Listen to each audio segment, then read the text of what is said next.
नमस्कार, welcome to this video. उम्मीद करता हूँ आप सब बहुत अच्छे होंगे और आपके जीआईसी एलटी ग्रेड एवं लेक्चरर की तैयारी बहुत अच्छी चल रही होगी। आज हम प्रैक्टिस करने वाले हैं डे 24।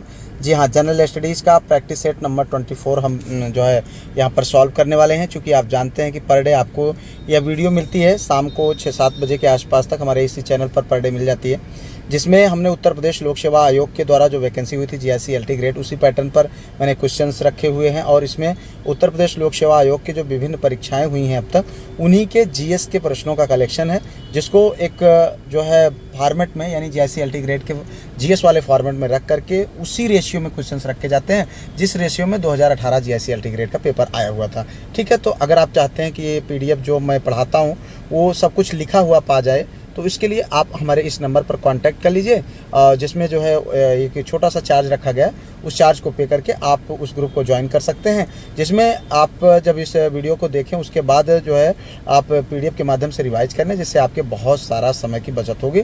और ये क्वेश्चन बहुत ही सिलेक्टेड है। आप जानते हैं जीआईसी एलटी ग्रेड हो, लेक्चरर हो, वहाँ पर जो जीएस का पोर्शन है बहुत ब्रॉड है, उसको कवर करना इतना आसान नहीं। तो उसी के लिए यह जो है विकल्प मैंने बनाया हुआ है, जो कि बहुत बेहतरीन है। आने वाले 2-3 दिन के बाद आपको टॉपिक वाइज जो है प्रैक्टिस देखने को मिलेगी, टॉपिक वाइज चीज़ों को पढ़ाया जाएगा।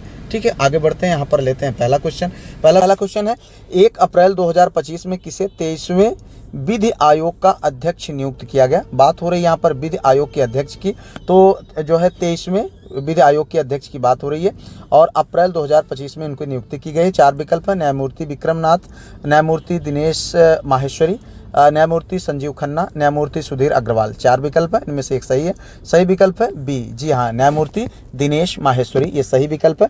और इसमें थोड़ा सा देख लीजिए कि अप्रैल 2025 में उच्चतम न्यायालय के पूर्व न्यायाधीश न्यायमूर्ति दिनेश माहेश्वरी को 23वें विधि आयोग का अध्यक्ष नियुक्त किया गया। 23वें विधि आयोग का गठन 1 सितंबर 2024 को किया गया था। ठीक है, इसका कार्यकाल 3 वर्ष का होता है और यह 1 सितंबर 2024 से 31 अगस्त 2027 तक ये रहता है। अब आगे बढ़ते हैं, यहाँ पर लेते हैं अगला क्वेश्चन। अगला क्वेश्चन है, किसके सिक्कों पर संकर्षण एवं वासुदेव दोनों अंकित है। संकर्षण एवं वासुदेव दोनों अंकित है, इसकी बात है। पहला विकल्प है अगाथोक्लीज, दूसरा है हुबिस्क, तीसरा है चंद्रगुप्त द्वितीय, चौथा है भागभद्र। तो इसका जो सही विकल्प है भैया वो है आपका पहला ऑप्शन। जी हाँ, अगाथोक्लीज। जी हाँ, अगाथोक्लीज के सिक्कों पर कृष्ण एवं बलराम का अंकन मिलता है। और कुषाण शासक जो हुबिस्क है, ठीक है, हुबिस्क ने स्वर्ण व ताम्र सिक्के चलाए। जी हाँ, जिन पर इन्होंने बुद्ध, शिव, वासुदेव आदि का मतलब चित्र अंकित किया था। ठीक है, और चंद्रगुप्त जो ये द्वितीय साहब थे, इन्होंने स्वर्ण, रजत एवं ताम्र मुद्राएं चलवाई, जिन पर धनुधरी और छत्रधारी, सिंह, निहंता, इस प्रकार की जो है इन्होंने अंकन करवाया था। तो यहाँ पर जो विकल्प है वो पहला सही है। आगे बढ़ते हैं, लेते हैं अगला क्वेश्चन। अगला क्वेश्चन है, निम्नलिखित में से किस मंदिर परिसर में एक भारी भरकम नंदी की मूर्ति है। भारी भरकम नंदी की मूर्ति की बात हो रही है, जिसे भारत की विशालतम नंदी मूर्ति माना जाता है। तो इसमें 4 विकल्प है। पहला है बृहदेश्वर मंदिर, लिंगराज मंदिर, कंदरिया महादेव मंदिर, मीनाक्षी मंदिर। तो इसमें जो सही विकल्प है वो आपको बताना है। तो सही विकल्प है भैया बृहदेश्वर मंदिर। जी हाँ, पहला विकल्प आपका सही है, बृहदेश्वर मंदिर। अब बृहदेश्वर मंदिर को राजराजेश्वर मंदिर कहा जाता है, या ये तंजौर में है, जिसे राजराज प्रथम द्वारा निर्मित कराया गया था। यह द्रविड़ शैली, एक शैली है द्रविड़। ठीक है, द्रविड़ शैली का एक बहुत ही सर्वोत्तम नमूना है। और गर्भगृह के सामने स्थित विशाल नंदी की एकात्मक मूर्ति भारत की सबसे बड़ी नंदी मूर्ति है। ठीक है, आगे बढ़ते हैं, लेते हैं अगला क्वेश्चन। निम्नलिखित में से कौन मानव जनित जीवोम का एक उदाहरण है। ठीक है, मानव जनित जीवोम की बात की जा रही। 4 विकल्प है, जलतंत्र, घास का मैदान, वर्षावन, फसली भूमि। जी हाँ, तो इसमें जो सही है वो आपको बताना है। इसमें जो सही विकल्प है वह है डी। जी हाँ, फसली भूमि मानव जनित जीवोम की बात हो रही थी, इसलिए जो है फसली भूमि जो है मानव जनित जीवोम है। और इसे कृत्रिम व मानव जनित जीवोम भी कहा जाता है। कृत्रिम यानी नकली तरीके से मानव इसको बनाता है। ठीक है, और घास का मैदान जैसे हो गया, वर्षावन हो गया, जल तंत्र हो गए, ये सब जो है प्राकृतिक जीवोम है। ये तीनों बाकी जो है प्राकृतिक जीवोम है। ठीक है, यहाँ पर आगे बढ़ते हैं, लेते हैं अगला क्वेश्चन। अगला क्वेश्चन है, निम्नलिखित में से दिल्ली के किस सुल्तान ने ब्राह्मणों पर जजिया कर लगाया। ब्राह्मणों पर जी हाँ, ध्यान से समझिएगा, जजिया कर की बात हो रही। दिल्ली के किस सुल्तान ने ब्राह्मणों पर जजिया कर लगाया? तो 4 विकल्प है, गयासुद्दीन तुगलक, फिरोज शाह तुगलक, आराम शाह, अलाउद्दीन खिलजी। तो इसमें जो सही विकल्प है वह है बी, फिरोज शाह तुगलक। जी हाँ, फिरोज शाह तुगलक जो था वो जो है जजिया कर लगाया। जजिया कर एक ऐसा प्रावधान था जो पहले गैर मुसलमानों पर लगाया जाने वाला धार्मिक कर था, और बाद में इसमें जो है सामान्यतः ब्राह्मणों या स्त्रियों पर या बच्चों को इससे मुक्त रखा जाता था। लेकिन बाद में फिरोज शाह तुगलक ने, जो तुगलक वंश से संबंध रखता था, ने पहली बार ब्राह्मणों पर भी जजिया कर लगा दिया। और जजिया कर भारत में सबसे पहले मोहम्मद बिन कासिम ने 712 ईस्वी में सिंध पर यह कर लगाया था। ठीक है, आगे बढ़ते हैं, लेते हैं अगला क्वेश्चन। अगला क्वेश्चन है भैया, इंग्लैंड की रानी एलिजाबेथ प्रथम का समकालीन भारतीय राजा कौन था? तो 4 विकल्प है, अकबर, शाहजहां, औरंगजेब और बहादुर शाह। तो इसमें जो चारों विकल्पों में से सही है अकबर। जी हाँ, आप जानते हैं इंग्लैंड की रानी एलिजाबेथ प्रथम बहुत ही फेमस रानी रही इंग्लैंड की, और इनका जो शासनकाल था वो 1558 से 1603 ईस्वी था। हेनरी अष्टम की ये पुत्री थी। किसकी? हेनरी आठवां की पुत्री थी। इसी के शासनकाल में स्पेनिश आर्माडा की पराजय 1588 ईस्वी में हुई थी। और जो महान साहित्यकार हैं शेक्सपियर, जो इंग्लिश वाले हैं, सब जानते हैं, तो ज़्यादातर जो है चूँकि इसी के समकालीन थे, और ज़्यादातर इनके जो नाटक हैं इन्हीं के आसपास में भी हैं। और भारत में उसी समय अकबर जो 1556 से 1605 ईस्वी तक शासन कर रहा था, और एलिजाबेथ प्रथम के समय 1600 ईस्वी में ईस्ट इंडिया कंपनी की भी भारत में स्थापना हुई थी। ठीक है, आगे बढ़ते हैं, लेते हैं यहाँ पर अगला क्वेश्चन। अगला क्वेश्चन है, भारत में प्रथम नगर निगम स्थापित हुआ कहाँ पर? 4 विकल्प है, बम्बई, कलकत्ता, मद्रास और दिल्ली। तो सही विकल्प क्या है भैया? मद्रास। जी हाँ, सही विकल्प क्या है? मद्रास। तो भारत में स्थानीय निकाय की शुरुआत ब्रिटिश काल में हुई थी, और सर्वप्रथम 1688 ईस्वी में मद्रास में नगर निगम की स्थापना हुई थी। कब हुई थी? 1688 ईस्वी में मद्रास में नगर निगम की स्थापना हुई थी। बाद में 1726 ईस्वी में बॉम्बे और कलकत्ता में भी नगर निगम की स्थापना कर दी गई थी। ठीक है, आगे बढ़ते हैं, लेते हैं अगला क्वेश्चन। यहाँ पर है, लोकसभा एवं राज्यसभा की संयुक्त बैठक किसके द्वारा आहूत की जाती? 4 विकल्प है, राष्ट्रपति द्वारा, लोकसभा के अध्यक्ष द्वारा, संसद द्वारा, राज्यसभा के सभापति द्वारा। तो इसका जो सही विकल्प है वो भैया राष्ट्रपति द्वारा। जी हाँ, यहाँ पर जो सही विकल्प है वह है राष्ट्रपति के द्वारा। किसी विधेयक पर गतिरोध होने पर संविधान अनुच्छेद 108 के अंतर्गत संयुक्त बैठक की व्याख्या है।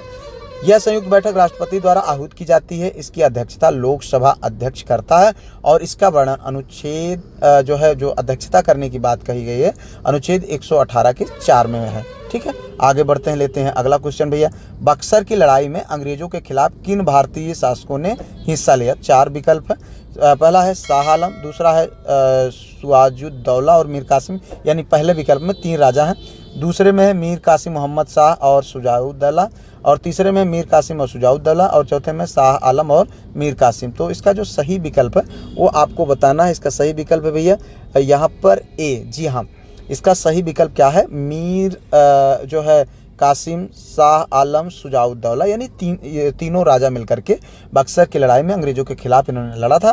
तो थोड़ा सा देख लीजिए, बक्सर का युद्ध कब हुआ था? 22 अक्टूबर 1764 ईस्वी को लड़ा गया था। अंग्रेज सेना जो सेनापति था कौन? हेक्टर मुनरो, और उसके खिलाफ में मीर कासिम, अवध के नवाब जो है शुजाउद्दौला, और मुगल शासक जो है शाह आलम द्वितीय थे।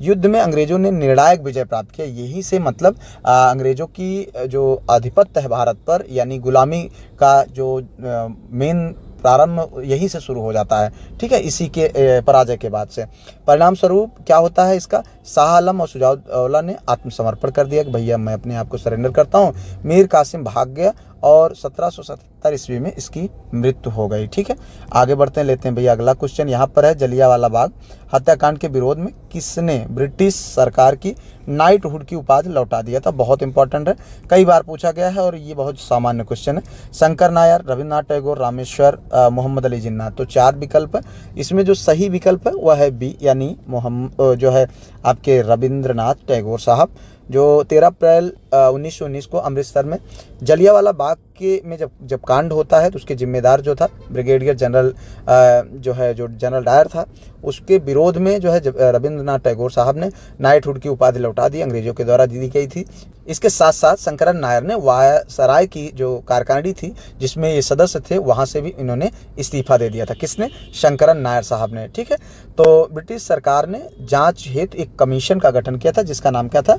Hunter commission. ठीक है, तो यहाँ पर आगे बढ़ते हैं, लेते हैं अगला क्वेश्चन। अगला क्वेश्चन है राष्ट्रीय विकास परिषद। जी हाँ, राष्ट्रीय विकास परिषद का गठन किस वर्ष हुआ था? 4 विकल्प है, 1947, 1952, 1965 और 1966। तो 4 विकल्प है भैया। 4 विकल्पों में आपका जो सही विकल्प है वह है बी। जी हाँ, 1952 में। ठीक है, 6 अगस्त 1952 को राष्ट्रीय विकास परिषद की स्थापना हुई। इसका गठन केंद्रीय मंत्रिमंडल के प्रस्ताव द्वारा किया गया था। किसके? केंद्रीय मंत्रिमंडल के प्रस्ताव द्वारा। यह एक संविधानोत्तर निकाय है और इसमें प्रधानमंत्री, केंद्रीय मंत्रिमंडल के सभी सदस्य एवं सभी राज्यों के मुख्यमंत्री इसके सदस्य होते हैं। ठीक है, आगे बढ़ते हैं, लेते हैं अगला क्वेश्चन। यहाँ पर है सूचना का अधिकार यानी आरटीआई, राइट टू इंफॉर्मेशन। तो इसमें जो है आरटीआई के संबंध में निम्नलिखित कथनों में से कौन सा सही है? 4 विकल्प है। यह एक राजनीतिक अधिकार है, दूसरा यह एक संवैधानिक अधिकार है, तीसरा यह एक विधिक अधिकार है, चौथा यह एक सामाजिक अधिकार है। 4 विकल्पों में से आपको सही बताना है। यह क्या है? यह एक विधिक अधिकार है, यानी सी इसका सही आंसर है। यह एक विधिक अधिकार है, चूंकि सूचना का अधिकार एक विधिक अधिकार है। यह संविधान के में जो है प्रत्यक्ष रूप से नहीं दिया गया, परंतु अनुच्छेद 19(1) के का में विचार एवं अभिव्यक्ति की स्वतंत्रता में अंतर्निहित है। ठीक है, सूचना का अधिनियम जो है वो मई 2005 में पारित किया गया और 15 जून 2005 को राष्ट्रपति द्वारा स्वीकृत करके 12 अक्टूबर 2005 से इसको लागू कर दिया गया है। ठीक है, आगे बढ़ते हैं, लेते हैं अगला क्वेश्चन। अगला क्वेश्चन भैया, निम्नलिखित शैल तंत्रों में भारत के कोयला निचयों के मुख्य स्रोत कौन से हैं? आपको बताना है। निम्नलिखित शैल तंत्रों में कौन भारत के कोयला निचयों का मुख्य स्रोत है? 4 विकल्प है। अब कोयला निचय का मतलब है जहाँ पर कोयला की उत्पाद होती है, जैसे धारवाड़ तंत्र, गोंडवाना तंत्र, कुड़प्पा तंत्र, बिंद तंत्र। 4 विकल्प है। इनमें से जो सही है आपको बताना है। इसका जो सही विकल्प है वह है बी, यानी गोंडवाना तंत्र। जी हाँ, तो भारत के कोयला निक्षेपों यानी निचयों का मुख्य स्रोत जो है गोंडवाना तंत्र है। अब भारत का लगभग 98% कोयला का भंडार इन्हीं शैलों में है। ठीक है, कहाँ पर भैया? गोंडवाना तंत्रों में। ठीक है, यह कोयला जो है बिटुमिनस प्रकार का होता है। गोंडवाना शैलों का निर्माण ऊपरी कार्बोनिफेरस और से जुरैसिक युग के बीच हुआ है। इन शैलों में मछलियों एवं रेंगने वाले जीवों के जीवाश्म भी मिलते हैं। ठीक है, आगे बढ़ते हैं भैया, लेते हैं अगला क्वेश्चन। निम्नलिखित में राज्यों में से कौन सबसे बड़ा रबड़ उत्पादक राज्य है? 4 विकल्प है, कर्नाटक, तमिलनाडु, केरल, महाराष्ट्र। जी हाँ भैया, 4 विकल्प है, इसमें से विकल्प सही है सी। जी हाँ, केरल। जी हाँ, ध्यान से समझिएगा, भारत में सर्वाधिक रबर का उत्पादन केरल में होता है। अन्य प्रमुख जो रबर उत्पादक राज्य हैं वो तमिलनाडु हैं, कर्नाटक है। भारत में व्यावसायिक रबर बागान सर्वप्रथम 1902 ईस्वी में पेरियार नदी के तट पर लगाए गए थे। कहाँ पर? केरल में। ठीक है, आगे बढ़ते हैं, लेते हैं अगला क्वेश्चन। अब ध्यान से समझिएगा, ये भौतिक विज्ञान का क्वेश्चन है। लोलक घड़ियाँ गर्मियों में क्यों सुस्त हो जाती हैं? ध्यान से समझिएगा, 4 विकल्प है। गर्मियों में दिन लंबे होने के कारण, कुंडली में घर्षण के कारण, लोलक की लंबाई बढ़ जाती है जिससे इकाई दोलन में लगा हुआ समय बढ़ जाता है, और चौथा विकल्प है गर्मी में लोलक का भार बढ़ जाता है। तो इसमें जो सही विकल्प है वह है भैया ये है तीसरा, लोलक की लंबाई बढ़ जाती है जिससे इकाई दोलन में लगा हुआ समय बढ़ जाता है। गर्मियों में चूंकि ऊष्मा प्रसार के कारण लोलक की जो लंबाई है बढ़ जाती है। लंबाई बढ़ने से आवर्तकाल यानी टाइम पीरियड जो है बढ़ जाता है और परिणाम स्वरूप घड़ी की गति जो है क्या हो जाती है? धीमी हो जाती है। आगे बढ़ते हैं भैया, अगला क्वेश्चन है यहाँ पर सूर्य के निकटतम ग्रह, ठीक है, कौन सा है? बुध है, पृथ्वी है, शुक्र है और प्लूटो है। तो इसमें जो सही विकल्प है वह है बुध। आप सब जानते हैं कि जो सूर्य के निकटतम ग्रह है वह है क्या है? बुध है। और यह सूर्य के परिक्रमा मात्र 88 दिन में, कितने दिन में? मात्र 88 दिन में, ठीक है, 88 दिन में ये लगा लेता है। ठीक है, सूर्य से निकटतम के कारण इसका जो दैनिक तापांतरण सर्वाधिक रहता है और बुध और शुक्र में कोई उपग्रह नहीं है। बुध हो और शुक्र कि दोनों के कोई भी उपग्रह नहीं है, ठीक है। और यह सौरमंडल का सबसे छोटा ग्रह है और वर्ष में लगभग 3 बार दिखाई देता है। कौन? बुध, ठीक है। आगे बढ़ते हैं, लेते हैं अगला क्वेश्चन। यहाँ पर है, क्षेत्रफल की दृष्टिकोण से हिंद महासागर के निम्नलिखित द्वीपों में से कौन सा सबसे बड़ा द्वीप है? आपको बताना हिंद महासागर का जो सबसे बड़ा द्वीप है उसके बारे में। तो यहाँ पर है जांजीबार, सेशेल्स, मेडागास्कर और मॉरिशस। तो इसका जो सही विकल्प है वह क्या है? जो है मेडागास्कर। जी हाँ, विकल्प सी इसका सही है। तो थोड़ा सा जान लीजिए, हिंद महासागर का जो सबसे बड़ा द्वीप मेडागास्कर है। यह अफ्रीका के पूर्वी तट के समीप हिंद महासागर में स्थित है। यह एक स्वतंत्र द्वीपीय देश है। इसका राजधानी जो है एंटानानारियो है। कौन सा है? एंटानानारियो है, ठीक है। आगे बढ़ते हैं, लेते हैं अगला क्वेश्चन। अगला क्वेश्चन है, पृथ्वी पर सबसे शुष्क स्थान किस देश में स्थित है? सबसे शुष्क स्थान की बात हो रही है यहाँ पर, ठीक है। किस देश में है? 4 विकल्प है, केन्या, चिली, कांगो और लीबिया। तो यहाँ पर जो सही विकल्प है वह है बी, यानी चिली। जी हाँ, आप थोड़ा सा देख लीजिए, पृथ्वी का जो सबसे शुष्क स्थान है वो जो है अटाकामा मरुस्थल है। कौन सा? अटाकामा मरुस्थल, जो कि चिली दक्षिण अमेरिका महाद्वीप में है, ठीक है। चिली देश है और जो महाद्वीप है वे जो है दक्षिण अमेरिका है। यहाँ पर वर्षा अत्यंत कम होती है, यानी बहुत ज़्यादा कम होती है। यह मरुस्थल जो है खनिज संपदा जैसे सोडियम नाइट्रेट और तांबा, चांदी आदि से समृद्ध है, ठीक है। आगे बढ़ते हैं, यहाँ पर लेते हैं अगला क्वेश्चन। अगला क्वेश्चन है, अप्रैल 2025 में किस राज्य में lab on wheels mobile science lab परियोजना का द्वितीय चरण शुरू किया गया था? ध्यान से समझिएगा, किस राज्य में lab on wheels mobile science lab, ठीक है, परियोजना का जो है द्वितीय चरण शुरू किया गया? वह है 4 विकल्प, राजस्थान, हरियाणा, बिहार एवं उत्तराखंड। तो सही विकल्प इसका है उत्तराखंड। जी हाँ, उत्तराखंड इसका सही विकल्प है। 8 अप्रैल 2025 को उत्तराखंड में इस परियोजना का द्वितीय चरण शुरू किया गया और इस परियोजना में 9 जिलों को जो है शामिल किया गया। जैसे इसमें उत्तरकाशी है, टिहरी, चमोली, रुद्रप्रयाग और हरिद्वार, उधम सिंह नगर, नैनीताल, बागेश्वर एवं पिथौरागढ़ है। और इसका उद्देश्य जो है, क्यों ये चालू किया गया है, बच्चों के बीच विज्ञान शिक्षा का प्रसार करना, ठीक है। आगे बढ़ते हैं, लेते हैं अगला क्वेश्चन है, निम्नलिखित युग्मों में से कौन सही सुमेलित नहीं है? 4 विकल्प हैं। पहला है ब्लीचिंग पाउडर, जो है इसका जो मिलान करते हैं किससे? कैल्शियम ऑक्सीक्लोराइड से। और जो है दूसरा है plaster of Paris, calcium bicarbonate. तीसरा है वॉशिंग पाउडर, सोडियम कार्बोनेट। और चौथा है बेकिंग सोडा, सोडियम बाइकार्बोनेट। तो इसमें जो सही विकल्प है वो आपको बताना है कि कौन सही सुमेलित नहीं। तो इसमें जो सही सुमेलित नहीं है वो है बी, यानी प्लास्टर ऑफ पेरिस, जो जिसका सही सुमेलित होगा कैल्शियम सल्फेट हेमीहाइड्रेट। जी हाँ, तो ये इसका जो है सही विकल्प है बी। आगे बढ़ते हैं, लेते हैं अगला क्वेश्चन। बोबन कैप्सूल पाया जाता है किसमें? 4 विकल्प है। इसमें है आपका मस्तिष्क में, फेफड़े में, वृक्क में और यकृत में। तो इसका जो सही विकल्प है भैया वो आपको बताना है। इसमें सही विकल्प है सी, यानी वृक्क में। जी हाँ, वृक्क में बोमन कैप्सूल पाया जाता है। थोड़ा सा ध्यान समझिएगा, बोमन कैप्सूल गुर्दे यानी किडनी में पाए जाते हैं। यह नेफ्रॉन पर कप के आकार का थैला होता है और इसका कार्य जो है रक्त का निस्पंदन यानी फिल्ट्रेशन करके मूत्र निर्माण की प्रक्रिया शुरू करता है, ठीक है। आगे बढ़ते हैं, अगला क्वेश्चन है भैया, एक भू स्थिर उपग्रह का काल होता है? 4 विकल्प है, 6 घंटे, 12 घंटे, 18 घंटे और 24 घंटे। तो इसका जो सही विकल्प है वह है डी, जी हाँ, 24 घंटे। यानी भू स्थिर उपग्रह पृथ्वी से लगभग 36,000 किलोमीटर की दूरी पर विषुवत कक्षा में स्थापित होता है। यह अपनी कक्षा का एक चक्कर 24 घंटे में पूरा करता है और परिणाम स्वरूप क्या होता है, पृथ्वी से देखने पर यह सदैव एक ही स्थान पर स्थिर रहता है, ठीक है। आगे बढ़ते हैं भैया, लेते हैं अगला क्वेश्चन। अगला क्वेश्चन है, निम्नलिखित में से कौन कंप्यूटर डाटा के त्रुटि की पुष्टि करता है, यानी कौन बताता है कि कंप्यूटर के डाटा में कोई प्रॉब्लम है, ठीक है। चिप है, बाइट है, बग है और बिट है। तो सही विकल्प इसका है बग। जी हाँ, आप जानते हैं एरर की जो पुष्टि करता है कौन करता है, बग करता है, ठीक है। तो और बाकी जो है बाइट और बिट जो है स्टोरेज की क्षमता को बताते हैं और उसके बाद जो चिप है इलेक्ट्रॉनिक सर्किट है यानी स्टोरेज की एक यूनिट है, ठीक है। आगे बढ़ते हैं, लेते हैं अगला क्वेश्चन। हिंदू समृद्धि दर का संबंध किस समृद्धि दर से है? तो इसका जो सही विकल्प है, पहला है सकल राष्ट्रीय उत्पाद यानी जीडीपी, दूसरा है जनसंख्या, तीसरा है खाद्यान्न, चौथा है प्रति व्यक्ति आय यानी पर कैपिटा इनकम। जी हाँ, तो इसका जो सही विकल्प है वह है जीडीपी यानी सकल राष्ट्रीय उत्पाद। तो थोड़ा सा इसके बारे में जान लीजिए।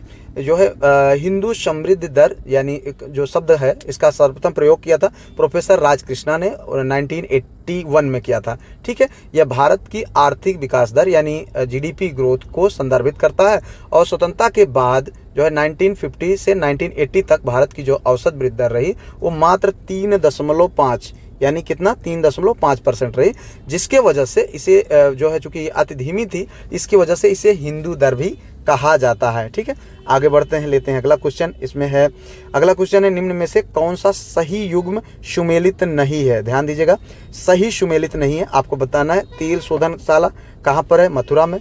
उर्वरक संयंत्र लखनऊ में। और कालीन उद्योग भदोही में। एल्युमिनियम उत्पादन सोनभद्र में या उत्तर प्रदेश। स्पेशल क्वेश्चन है, आपको बताना है कौन सही सुमेलित नहीं यानी सही जानकारी कौन नहीं दे रहा है। तो इसका जो बी विकल्प है वह सही है, यानी उर्वरक संयंत्र जो है वो लखनऊ में नहीं है बल्कि उर्वरक संयंत्र है वो गोरखपुर और प्रयागराज के फूलपुर क्षेत्र में तथा कानपुर और बरेली में है, यानी लखनऊ में नहीं है। बाकी जो तेल शोधन कारखाना है ये तेल शोधनशाला मथुरा में है, कालीन उद्योग भदोही में, एल्युमिनियम उत्पादक जो है सोनभद्र में उपलब्ध है। ठीक है, आगे बढ़ते हैं, लेते हैं अगला क्वेश्चन। यहाँ पर है मुक्त व्यापार संदर्भित करता है किससे? यहाँ पर 4 विकल्प है। अंतर राज्य मुक्त व्यापार, दूसरा है व्यापार से नियंत्रण हटाना, तीसरा है देश में मुक्त व्यापार और चौथा है उपरोक्त में से कोई नहीं। तो इसका जो सही विकल्प है वो आपको बताना है। सही विकल्प है भैया बी, यानी व्यापार से नियंत्रण हटाना। जी हाँ, यानी मुक्त व्यापार शब्द जो है क्या बताता है? व्यापार से नियंत्रण को हटाने को इंगित करता है। मुक्त व्यापार यानी फ्री ट्रेड की संकल्पना एडम स्मिथ ने अपनी पुस्तक जो उनकी किताब है वेल्थ ऑफ नेशन में दिया था। इसका अर्थ अंतर्राष्ट्रीय व्यापार पर प्रतिबंधों को समाप्त करना अथवा उदार बनाना। ठीक है, इसमें आयात निर्यात शुल्क कोटा और जो है अन्य व्यापारिक अवरोध कम किए जाते हैं। आगे बढ़ते हैं, लेते हैं अगला क्वेश्चन। भारत में मसालों का सर्वाधिक उत्पादक राज्य कौन है? ध्यान से देखिएगा भैया, एक क्वेश्चन पूछे गए और उस समय यह क्वेश्चन बना हुआ था, तो उस समय जो क्वेश्चन आंसर सही था उस पर आपको जाना है। यहाँ पर है गुजरात, केरल, मध्य प्रदेश और पंजाब। तो इसका जो सही विकल्प है वह है केरल। जी हाँ, यानी जब क्वेश्चन पूछा गया था उस समय जो सही विकल्प था वो केरल था, लेकिन वर्तमान में जो भारत में मसालों का सर्वाधिक उत्पादक राज्य है वह मध्य प्रदेश है। इस बात का विशेष ध्यान दें। ठीक है, अगर अब आपको कोई क्वेश्चन मिले तो आपको यहाँ पर मध्य प्रदेश लगाना है। ठीक है, इस बात का विशेष ध्यान दें। और इसके बाद जो है किसका नंबर आता है? गुजरात, राजस्थान, आंध्र प्रदेश का स्थान आता है। ठीक है, आगे बढ़ते हैं, लेते हैं अगला क्वेश्चन। यहाँ पर है उत्तर प्रदेश कृषि अनुसंधान परिषद निम्नलिखित में से किस स्थान पर स्थित है? 4 विकल्प है, लखनऊ, मेरठ, गोरखपुर और डबलिन आयरलैंड। ठीक है, तो यहाँ पर जो सही विकल्प है वो है ए, यानी लखनऊ में। यानी आप ध्यान से समझे, उत्तर प्रदेश कृषि अनुसंधान परिषद लखनऊ में उपस्थित है। ठीक है, और इसे UPCAR कहा जाता है और इसका मुख्यालय जो है लखनऊ में है। यह राज्य में कृषि अनुसंधान एवं नवाचार को बढ़ावा देने हेतु स्थापित की गई संस्था है। ठीक है, आगे बढ़ते हैं, लेते हैं अगला क्वेश्चन। लखनऊ में रविंद्रालय की स्थापना, रविंद्रालय ध्यान दीजिएगा भैया शब्द पर, रविंद्रालय की स्थापना निम्नलिखित में से किस वर्ष में हुई थी? 4 विकल्प 1975, 1917, 1968, 1964। तो इसका जो सही विकल्प है वह आपको बताना है। सही विकल्प है डी, यानी 1964 में लखनऊ में जो रविंद्रालय की स्थापना 1964 में की गई है। यह एक प्रसिद्ध सभागार है, ऑडिटोरियम है। जी हाँ, जो चारबाग जो रेलवे स्टेशन है उसी के पास में स्थित है। लखनऊ के जो अन्य प्रमुख जो सांस्कृतिक संस्थान है उसमें जो है राज्य ललित कला अकादमी जो 1962 में स्थापित किया गया, उत्तर प्रदेश संगीत नाट्य अकादमी जो 1963 में किया गया और भारतेंदु नाट्य अकादमी जो 1975 में किया गया। ठीक है, और एक और है उत्तर प्रदेश फिल्म टेलीविजन एवं लिबरल आर्ट्स इंस्टीट्यूट जो 2016 में किया गया था, यानी 2016 में। आगे बढ़ते हैं, लेते हैं अंतिम क्वेश्चन की ओर।